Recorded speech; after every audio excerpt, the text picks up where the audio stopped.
makes of the current crisis. Thank you. Thank you very much for inviting me here to share the platform with Mr. Trichet and with yourself.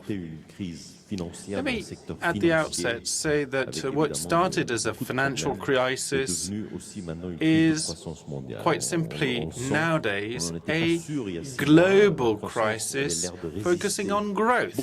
6 months ago, people thought or had a sense that the growth fared better than could have been expected, but it seems that there are now very real effects on the real economy, for instance, reduction in demand, and it does seem as though we are about to be faced with a very real growth crunch.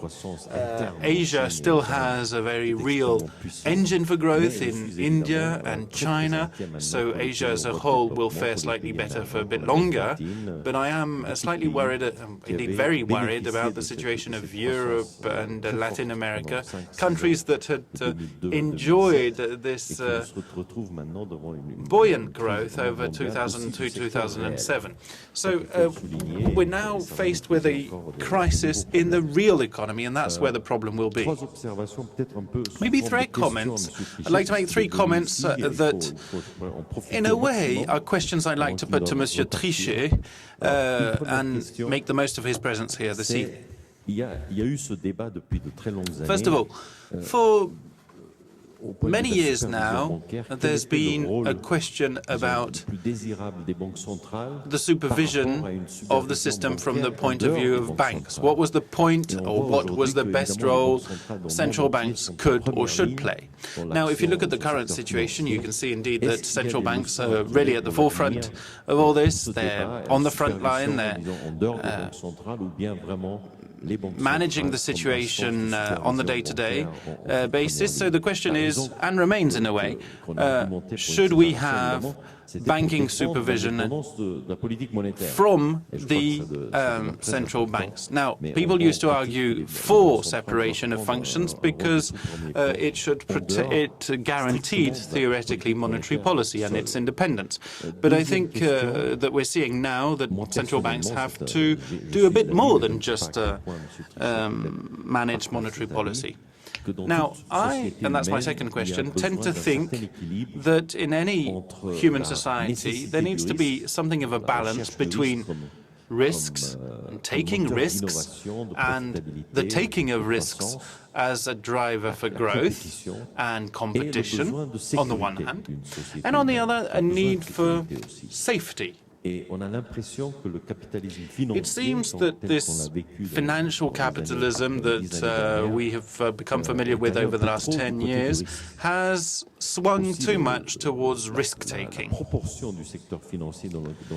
We've realized also that the financial industry accounts for a tremendous amount of the economy. In the year 2006, the profits in the financial industry were accounted for about 40% as opposed to about 10% in the manufacturing industry. So I think that there's a slight imbalance here, and maybe we should reorchestrate social and economic policy and not just focus on monetary policy and try and achieve more safety. Now look at commodities also and raw materials. You'll soon find out that it's not so much a question of prices changing. That's only normal. But the swing, the volatility is such that people have no understanding what is happening. Look at a small country who would import lots of oil. It's fairly different whether it's $50 a barrel or $150. Now, how do small countries, poor countries manage that risk, the risk of volatility? on the commodities market.